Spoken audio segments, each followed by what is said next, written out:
이번 주일은 종교개혁 504주년이 되는 종교개혁 기념주일입니다. 1517년 10월 30일 마틴 루터가 비덴버그 성당에 교황과 교회가 잘못한 것 95개 항을 거기서 붙이고 종교를 개혁을 시작을 하였습니다. 당시 십자군 전쟁 이후에 1506년에 교황 레오 10세가 면죄부를 대량으로 판매하여서 그 돈으로 베드로 성당을 짓기를 시작을 하였습니다. 이런 일이 점점 확산되어지면서 성당이 지어져 가는데, 면죄부란 죄를 속량하기 위하여 이 표를 딱 사게 되면은 내가 지었던 죄가 다 용서받을 뿐 아니라 부모의 이름으로 이 면죄부를 사면은 부모의 죄가 용서받고, 형제의 이름으로 면죄부를 사면 형제의 죄가 용서받고 지옥에서 나왔어, 연옥에서 나왔어 천국으로 간다는 논리입니다. 돈이 딸랑 떨어지는 게 한 소리와 함께 연옥에서 영혼이 나와서 천국으로 간다는 이런 황당한 논리의 선포에 모든 사람들이 다 그 말을 믿고 따라갈 때에 루터가 이것은 잘못인 것을 깨닫고 생명을 내어놓고 종교개혁을 시작하였던 것입니다. 여러분, 돈을 주면은 내 죄가 용서받고, 돈을 주면은 연옥 갈 사람들이 천국 가고, 여러분 이거 얼마나 비성경적이고 비윤리적인 내용입니까? 그런데 놀라운 것은 이 사상이 그때 당시에 살아가는 수많은 많은 사람들에게 다 그대로 먹혀 들어갔다는 이야기인 것입니다. 천주교에서는 교황이 죄를 용서해 준다는 게 한 근거를 마태복음 16장 19절의 말씀을 통하여 이렇게 설득시입니다. 같이 시작. 내가 천국 열쇠를 내게 주리니 내가 땅에서 무엇인지 매면 하늘에서도 매일 것이요 내가 땅에서 무엇이 풀면 하늘에서 풀리리라 하시고, 이 말씀을 들고 그들은 주장합니다. 예수님의 수혜자가 베드로인데 이 베드로가 바로 이 천국 열쇠를 가졌다는 것이죠. 이 베드로가 모든 죄도 용서해 줄 수 있는 권한을 가졌는데, 이 베드로의 권한이 교황에게 넘어오게 되고 이 교황이 그대로 그 행사를 할 수 있다는 게 논리인 것입니다. 이런 잘못된 성서 해석이 중세 암흑기에 1000년 동안의 유지가 되었다는 말씀인 것입니다. 그런데 하나님이 이 무지한 이 백성들을 보시고 불쌍히 여기셔서 1517년 10월 30일에 루터를 통하여 이 종교 개혁을 시작을 하였던 것입니다. 루터는 그렇게 주장합니다. 여러분, 우리는 말씀으로 돌아가야 합니다. 천국의 열쇠는 베드로에게 주어진 것이 아니라 베드로가 한 신앙의 고백을 한 사람에게 주어진 하나님의 큰 은총의 선물입니다. 마태복음 16장 15절에서 17절의 말씀을 이렇게 말씀하고 있습니다. 이르시되 너희는 나를 누구라 하느냐? 시몬 베드로가 대답하여 이르되 주는 그리스도시요 살아계신 하나님의 아들이시니이다. 예수께서 이르시되 대답하여 이르시되 바요나 시몬아 내가 복이 있도다. 이를 내게 알게 하니는 혈육이 아니요 하늘에 계신 내 아버지시니라. 주님은 그리스도이시다. 주님은 살아계신 하나님의 아들이다. 엄청난 신앙의 고백인 것입니다. 그리스도란 말은 기름 부음을 받았다는 게 한 뜻입니다. 누구에게 기름을 붓습니까? 왕을 세울 때에 기름을 붓습니다. 그리고 제사장을 세울 때에 기름을 붓습니다. 그리고 선지자를 세울 때에 기름을 붓습니다. 여러분, 왕을 누가 세웁니까? 하나님이 당시에 왕을 세웠습니다. 그래서 왕에게 주어지는 귀한 직무가 뭐냐면 백성들을 편안하고 안락하게 하고 대적을 막아주는 일을 하는 것이 왕의 직무입니다. 예수님을 그리스도라고 믿고 고백하는 자에게는 모든 세상의 모든 위협을 하나님이 막아주신다는 것이죠. 그리고 백성들의 삶을 공급하는 것이 왕의 직무라면 예수님이 우리의 왕이 되었으니까 오늘 저와 여러분의 필요한 모든 것들을 예수님이 책임을 지신다는 말씀인 것입니다.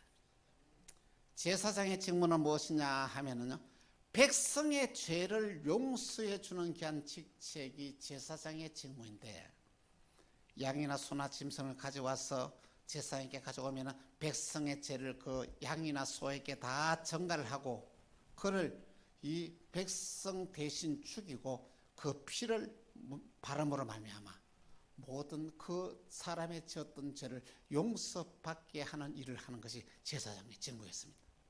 여러분, 그런데 예수님이 저와 여러분의 제사장이 되어주시면 어떻습니까? 예수님이 당신의 몸을 찢어서 살을 찢어서 피를 흘리심으로 말미암아 그 피로 우리의 모든 죄가 속량되었다는 놀라운 사실을 여러분 믿음으로 받아들인 것이죠.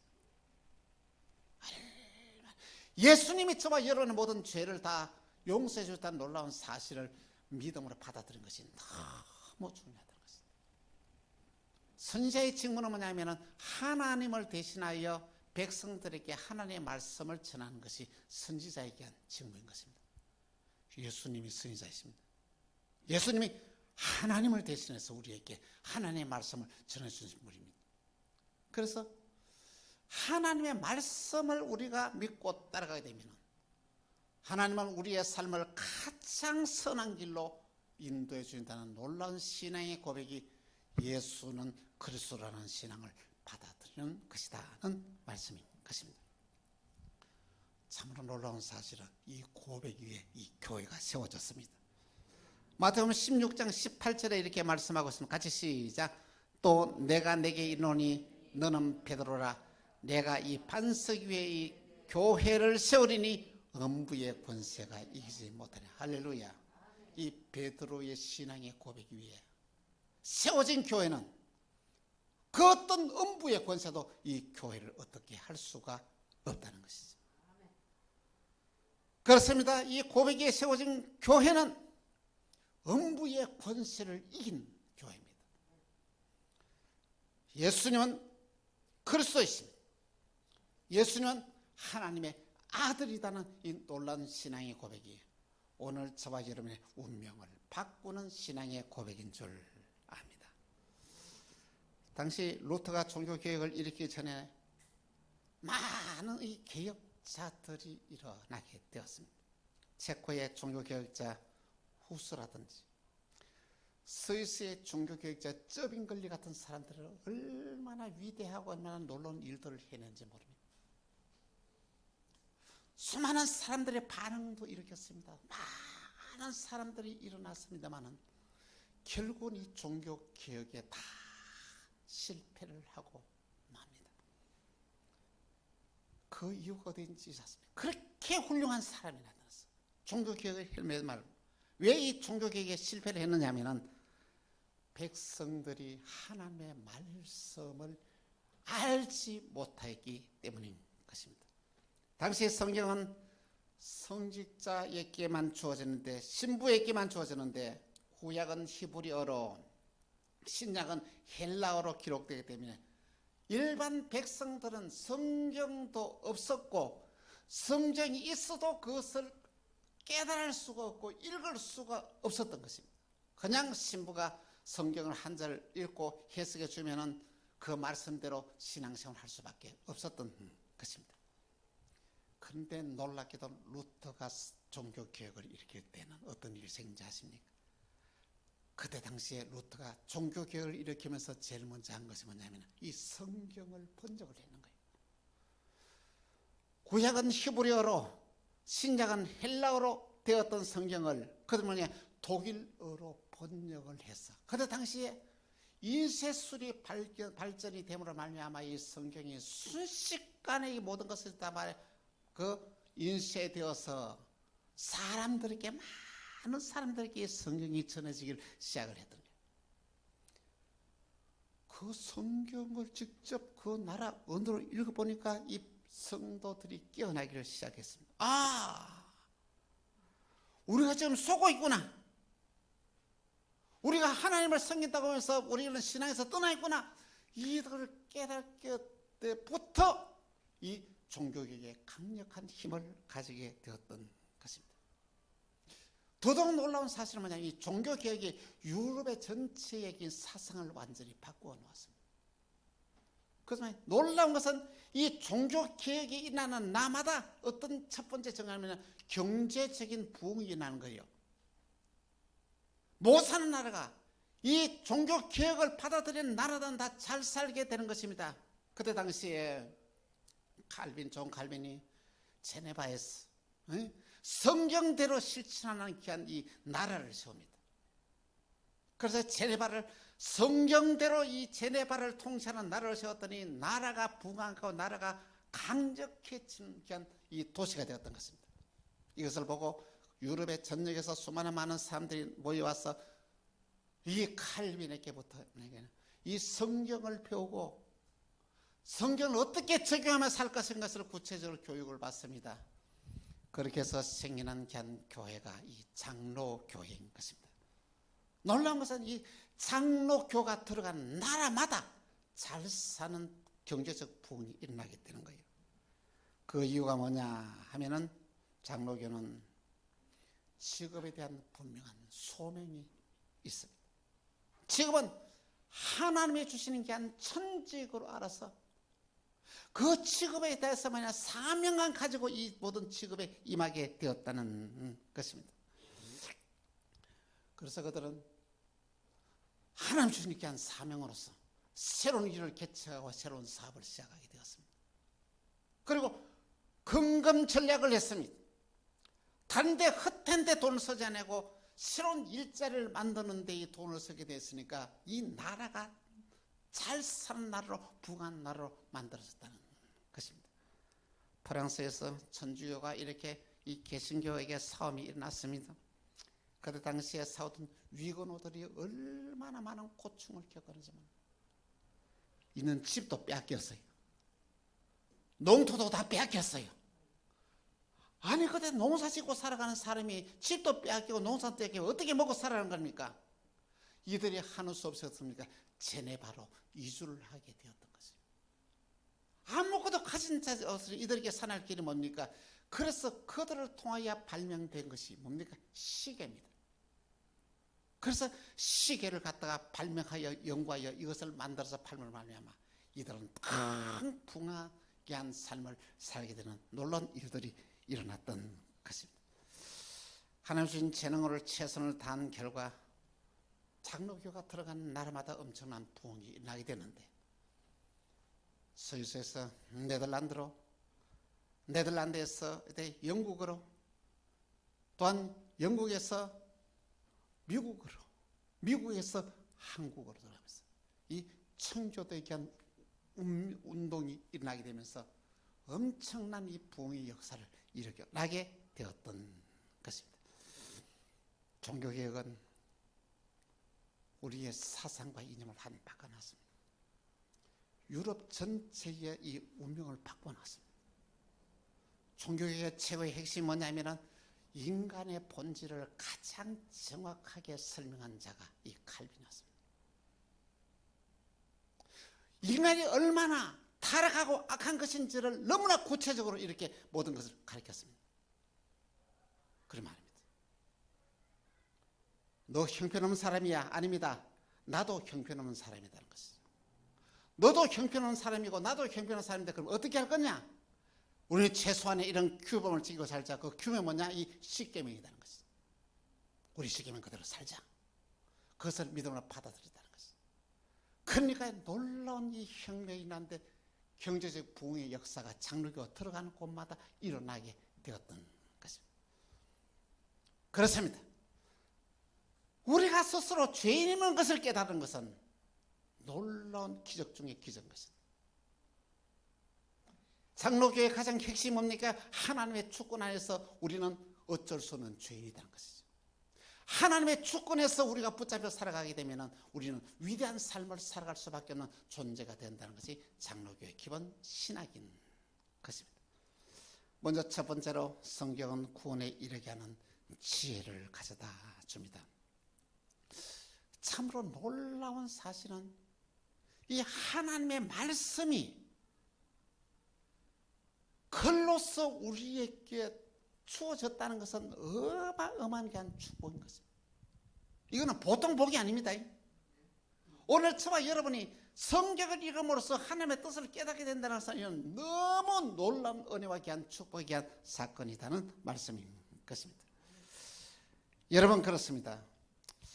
하나님의 말씀이 얼마나 능력이 있느냐면요, 하나님의 말씀은 권세와 능력이 있습니다.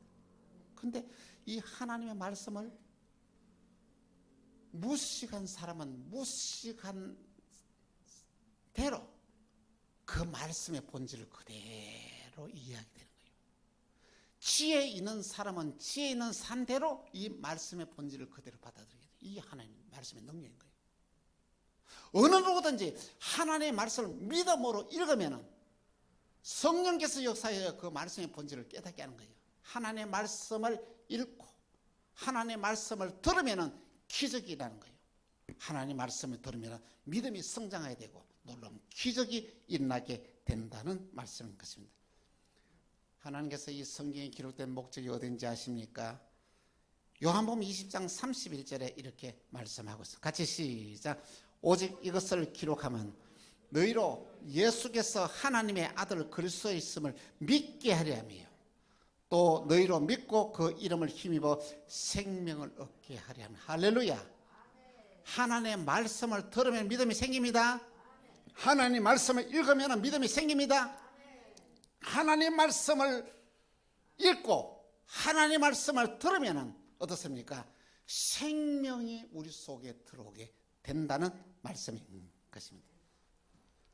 17세에 천안지역을 장악한 천안의 고무로 알려진 조이란 씨가 있습니다.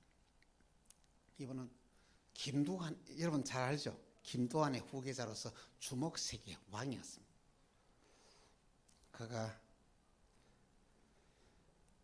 그 2004년도에 붙잡혀서 감옥에 들어오게 되었습니다.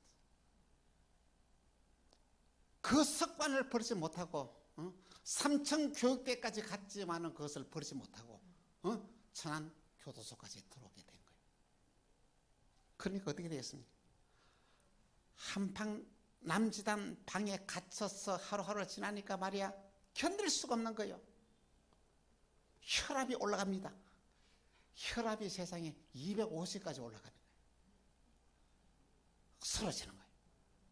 아이고 내가 이렇게 죽겠다 싶어서 안전을 붙잡는 모습을 보고 교도관이 그 모습을 보고 난데 성경을 이 한 권을 갖다가 들려줍니다.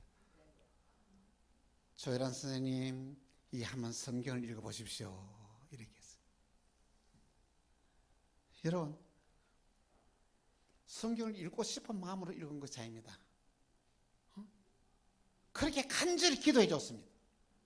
그런데 심심해서 성경을 읽었는데 성령께서 역사하니까 놀라운 일이었어요. 가슴이 뜨거워지는 거예요. 가슴이 뜨거워지는 거예요. 그럼 어떻습니까? 자기가 지었던 죄가 깨닫게 되는 거예요. 아, 내가 잘못 살았구나. 이래서 하면 안 된다. 죄 깨달아야 돼요. 눈물을 흘리면서 회개를 했습니다. 그리스도께 돌아왔습니다. 예수를 구주로 영접했습니다. 그랬더니 그에게 놀라운 변화가 납니다. 완전히 바뀌는 거예요. 그렇게 깡패로 폭력적인 그가 완전히 바뀌어서 어떻습니까? 아니 모범수로 바뀌게 되는 거예요. 그것부터 참 놀라운 것은 뭐냐면 그가 하는 행적 때문에 중형을 받을 것으로 생각했었는데 그게 뭐냐면 아주 적은 형을 받고 사면을 하게 되어지는 것입니다. 그러나 이후에 그는 어떻습니까? 천안에 있는 정말 그 교회에 그 천안 성결교회 집사로 봉사하면서 자기가 받던 은혜를 전국 교회 다니면서 간증을 하는데 어떤 간증을 하시렵니까?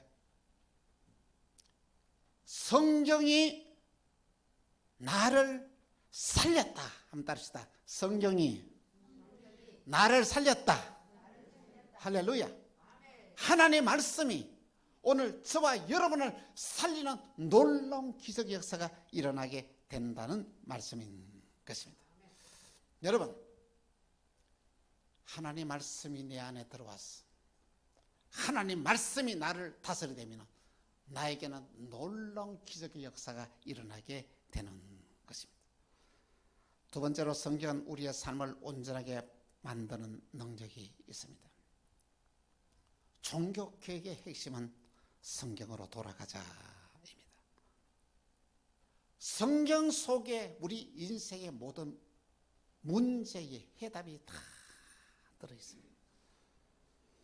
하나님의 말씀이 우리의 삶을 바르게 잡아주고 그 말씀을대로 살아가게 되면 하나님은 우리의 삶을 상상을 초월할 정도로 놀라운 축복의 삶으로 우리를 이끈다는 말씀인 것입니다. 디모데후서 3장 16절에 17절에 이렇게 말씀하고 있습니다. 모든 성경은 하나님의 감동으로 된 것으로 교훈과 책망과 바르게 함과 의로 교육하기에 유익하니 이는 하나님의 사람으로 온전하게 하며 모든 선한 일을 행할 능력을 갖추게 하려 함이라. 이렇게 말씀합니다. 여러분의 가정에서 이 성경을 올바르게 가르치면 그리고 이 성경 말씀대로 생활하는 교육을 하게 되면 여러분의 자녀들은 걱정 안 해도 돼요. 놀라운 기적이 일어나게 됩니다. 공부를 하라고 야단치지 않아도 스스로 공부를 열심히 하게 돼요. 나쁜 행동하지 말라고 하지 않아도 나쁜 행동하지 않게 됩니다. 이 말씀대로 실천하는 삶을 살게 되면 놀라운 일이 나는데 명문대학에 들어가도 그는 성공합니다. 지방대학에 들어가도 성공합니다. 장사를 해도 성공합니다. 직장생활 해도 성공합니다. 왜냐하면 하나님의 말씀의 능력이 그를 다스리기 때문에 어디서 무엇을 하든지 간에 하나님이 책임지시고 하나님이 그를 돌봐주시고 하나님이 그를 축복하십니다. 그러면 놀라운 역사가 일어나게 되는 것입니다. 여러분, 우리가 종교개혁주의를 맞아야 하나님 말씀이 얼마나 소중한 것을 깨달아야 됩니다. 여러분, 그 말씀이 우리를 살립니다. 그 말씀이 우리를 축복된 길로 인도합니다. 이 놀라운 사실을 믿음으로 받아들이는 저와 여러분 되기를 간곡히 부탁을 드립니다. 세 번째로 종교개혁은 성도들의 삶을 완전히 바꾸어 놓았습니다. 여러분, 오늘 우리가 세상을 살아가면서 오늘 저와 여러분의 인생의 운명이 어떻게 바뀌는지 아십니까? 하나님 말씀대로 돌아가면 됩니다. 그 말씀 쫓아 우리가 믿음으로 살아가게 되면 우리 인생의 운명은 바꾸어지게 되는 것입니다.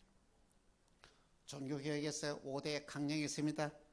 첫 번째는 오직 성경으로, 한번 따라합시다. 오직 성경으로, 오직 그리스도로, 오직 믿음으로, 오직 은혜로, 오직 하나님께 영광을 이 중심으로 살아가는 것이 종교개혁의 삶이다라는 말씀인 것입니다. 여러분, 우리 인생의 삶을 누가 주관하는지 아십니까?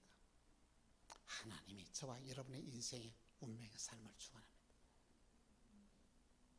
그것을 가리켜 우리는 하나님의 섭리라고 말합니다. 하나님의 섭리 가운데서 오늘 저와 여러분들을 그대로 우리를 이끌어가고 계신다는 말씀인 것입니다. 그런데 우리는 어떻게 살아갑니까? 하나님의 섭리의 뜻을 쫓아서 살아가지 아니하고 내 생각대로, 내 마음대로, 내 고집대로 살려고 합니다. 여러분의 기도도 어떤 기도를 합니까? 하나님의 뜻을 쫓아서 기도합니까? 아니면 내 생각대로 기도합니까? 내가 바라는, 원하는 소원을 쫓아 기도를 합니까? 그것이 어리석다는 것을 알아야 됩니다. 왜 그런지 아십니까? 여러분과 저의 생각은 너무 저기 작은 한계를 가지고 있다는 것이죠. 한치 앞을 알지 못하는 거예요. 하나님 모든 걸 다 알고 계시는데 모든 것을 다 알고 계신 하나님께 우리가 맡기지 못하고 내 생각대로 내 방법대로 살려고 그렇게 우리는 몸부림치면서 우리는 기도하고 있습니다. 오늘 저와 여러분의 기도도 얼마나 미흡한지 모릅니다. 오늘 저와 여러분의 기도가 바뀌어져야 됩니다. 여러분과 제가 바라는 소원이 바뀌어져야 됩니다. 어떤 소원으로? 하나님이 원하는 기도로 바뀌어지고 하나님이 원하는 소원으로 우리가 바뀌어질 때에 하나님은 우리의 생애를 책임진다는 말씀인 것입니다. 하나님은 우리를 섭리 가운데서 인도하십니다. 믿습니까? 하나님은 우리 교회를 하나님의 섭리 가운데서 이끌어 가십니다. 믿습니까? 그것을 우리가 믿고 순종하고 살아가면 놀라운 기적이 일어나게 된다는 말씀인 것입니다. 종교개혁의 삶을 존 너슨 허트 크로보는 이렇게 말을 했습니다. 10가지를 정의는: 첫째, 그리스도의 몸된 교회를 겸손히 따르라. 둘째, 교인들과 진정한 교제를 나누라. 셋째, 낮은 사람을 환대하고 친절히 대하라. 넷째, 갈등과 분열이 있는 곳에서 평화를 구하며 일하라. 다섯째, 나의 삶을 어려움에 처하는 자들과 함께 나누라. 여섯째, 세상의 아픔과 슬픔을 함께 애통하며 위로와 치유를 위하여 노력하라. 여덟째, 하나님께서 우리에게 주신 세상 공동체를 돌보며 일하라. 아홉째, 그리스도의 삶의 약속을 지키는 성숙을 보여라. 열 번째, 나는 하나님의 자녀요 그리스도의 제자라는 것을 잊지 말아라. 그렇게 말했습니다. 사랑하는 성도 여러분, 오늘 종교개혁 주일입니다. 종교개혁은 하나님의 섭리 가운데 이루어진 하나님의 역사입니다. 오늘 저와 여러분의 삶이 개혁적인 삶으로 바뀌었습니다. 개혁하니까 아니, 개혁이 무엇인지 알지 못하는 자가 많습니다. 개혁이라니까 말이야, 자기의 잔머리 깨닫는 이것을 개혁이라고 생각 아닙니다. 개혁이라는 것은 뭐냐? 본질로 돌아가는 것입니다. 우리 인간은 타락하게 되어 있어요. 잘못된 길로 갈 수밖에 없습니다. 그런데 어떻습니까? 하나님의 말씀으로 돌아가는 것이 진정한 개혁입니다. 하나님 바라고 원하는 선을 쫓아서 우리의 삶을 바꾸어 나가는 것이 진정한 개혁이라는 것입니다. 신앙의 중심이 내가 아니라 그리스도가 중심이 되는 것이 진정한 개혁입니다. 여러분, 복잡하게 생각하지 마시고 내 생각대로 살락하지 마시고 주님이 기뻐하는 일이 무엇인지 한번 물어보고 판단하시기 바랍니다. 주님이 기뻐하는 일이라면 무조건 아멘으로 따라가시길 바랍니다. 얼음이 있더라도 그 길을 가시길 바랍니다. 그것이 진정한 개혁의 삶이다 하는 것입니다. 아무리 세상적인 합리적인 훌륭한 교훈이라도 말씀에서 벗어나면 노라고 분명히 마십시오. 그래서 주님 말씀하십니다. 우리에게 뭐라고요? 분명히 사람을 대할 때 예스와 노만 하라는 것이죠. 중간에 대답을 취하지 마시면 yes, no.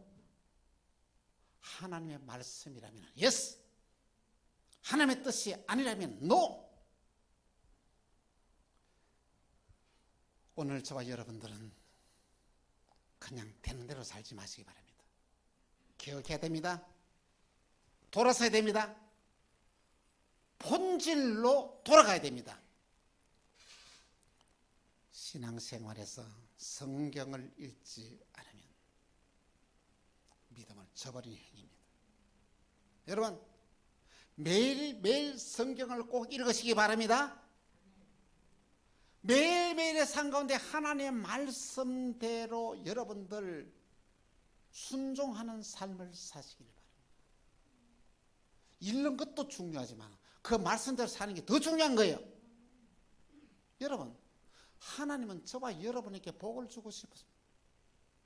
오늘 저와 여러분에게 복을 주고 싶어서 몸살을 냅니다, 하나님이.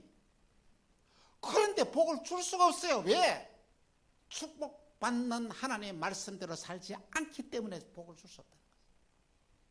부모가 자식에게 모든 걸 다 좋은 것 주고 싶잖아요. 그것보다도 더 하나님은 우리에게 좋은 것을 더 주고 싶어 합니다. 그래서 하나님의 말씀을 우리에게 주십니다. 축복받을 수 있는 길을 우리에게 가르쳐 줍니다. 그 말씀대로 살려고 주일마다 주의 종도를 통하여 하나님의 말씀대로 선포합니다. 그래도 안 따르는데 어떻게 합니까? 어떻게 복을 줍니까? 오늘 저와 여러분이 당당히 하나님께, 하나님, 내가 하나님의 말씀대로 내가 살지 않았습니까? 하나님 내한테 복을 주셔야 되지 않습니까? 이 약속된 축복이 내한테 임해야 되지 않습니까? 하나님 앞에 따질 수 있는 여러분이 되어야 됩니다. 여러분, 하나님도요, 이 말씀 가지고 따지면 하나님 꼼짝하지 못합니다. 우리를 축복하지 않을 수가 없다는 것입니다. 신앙생활의 중심은 하나님의 말씀으로 돌아가야 됩니다. 신앙의 중심된 사상은 교회입니다. 주님은 이 교회에 베드로의 신앙 고백 위에 이 교회를 세우는데 주는 그리스도시요 살아계신 하나님의 아들이라는 이 놀라운 신앙의 고백으로 교회를 세웠습니다.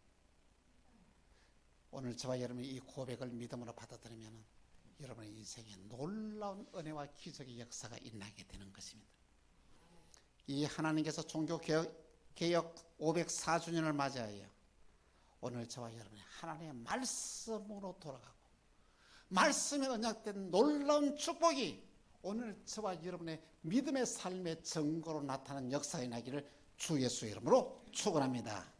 기도하겠습니다. 오 주님 감사합니다. 오직 말씀으로 우리를 돌이켜 주옵소서.